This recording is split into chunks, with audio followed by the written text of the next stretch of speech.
Hi guys, কেমন আছো তোমরা সবাই? অনেকদিন পর আবার তোমাদের সাথে একটা ভিডিও শেয়ার করতে চলেছি। এই দেখো, ভোর ৫টার সময় তড়িঘড়ি বেরিয়ে পড়েছিলাম আমি। আমার গন্তব্য ছিল আজকে অনেকটাই দূর। দেখো, সকালের পরিবেশটা উপভোগ করতে করতে আমি চললাম স্টেশনের উদ্দেশ্যে, কারণ ওখান থেকে সুপারফাস্ট এক্সপ্রেস ধরে আমাকে চলে যেতে হবে বাঁকুড়া।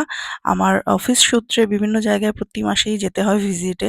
তো সবাইকার মতন আমারও ঘুরতে যেতে ভীষণ ভালো লাগে। তবে সময় এবং সঙ্গীর অভাবে সেভাবে ঘুরতে যাওয়া আমার হয় না। তবু চেষ্টা করি এই কাজের সূত্রে যেটুকু পাই সেটাকে একদম উপভোগ করার। বাঁকুড়াও একটা one kind of tourist place. এখানে অনেক রকমের ঘুরতে যাওয়ার জায়গা আছে। তবে আমার সেভাবে ডিটেইলসে জানা নেই। তোমাদের জানা থাকলে জানিও। এই যে আমাদের ব্রাঞ্চ বাঁকুড়ার, তো স্টেশন থেকে নেমে টোটো চেপে চলে গিয়েছিলাম এবং আশপাশটার পরিবেশটা দেখো কি ভালো, ভালো এখানে পুরোনো দিনের বাড়ি, মন্দির সমস্ত কিছু দেখতে পেয়েছিলাম। এবং একটা গ্রামের পরিবেশ বলতে আমরা যা বোঝাই তার মানে প্রতিটা আরকি ফিলিংস তুমি এখানে পাবে। ঘন্টা ২-২.৫ এর কাজ ছিল আমার। সেটা কমপ্লিট করেই আবার স্টেশনের উদ্দেশ্যে রওনা দিলাম।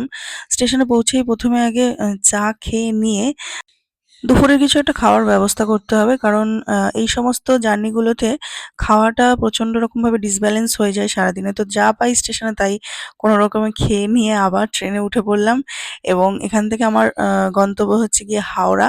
কারণ নেক্সট ডেটা থাকে আমার সানডে বেশিরভাগ, যেহেতু স্যাটারডে করে কমপ্লিট করি। তাই এই পরিবেশটা উপভোগ করতে, করতে আবার হাওড়া স্টেশনের উদ্দেশ্যে চলে যাচ্ছি। একটা সানডে আমার কাছে ভীষণ ইম্পোর্টেন্ট, কারণ সেই দিনেও আমার হাজারটা কাজ থাকে। দেখো, এখানকার স্টেশনগুলো সেভাবে মানে তৈরি করা নয়, কাঁচা স্টেশন। আর এত গাছ যা আমরা কলকাতায় কখনো দেখতেই পাই না। তো এই পরিবেশটা পুরো একদম অক্সিজেন নেওয়ার জন্য উপযুক্ত। তো যাই হোক, ভালোই লাগলো। বাঁকুড়া ভ্রমণ আমার লাইফের একটা পার্ট হয়ে রইল। তো যাই হোক, তোমাদের কেমন লাগে আমার ভিডিও জানিও, কিন্তু সেভাবে তো ভিডিও দিতে পারি না। তবে বিশেষ মুহূর্তগুলো আমি তোমাদের সাথে শেয়ার করার চেষ্টা করি। এভাবেই পাশে থেকো আর তোমরা সবাই খুব ভালো থেকো, খুব।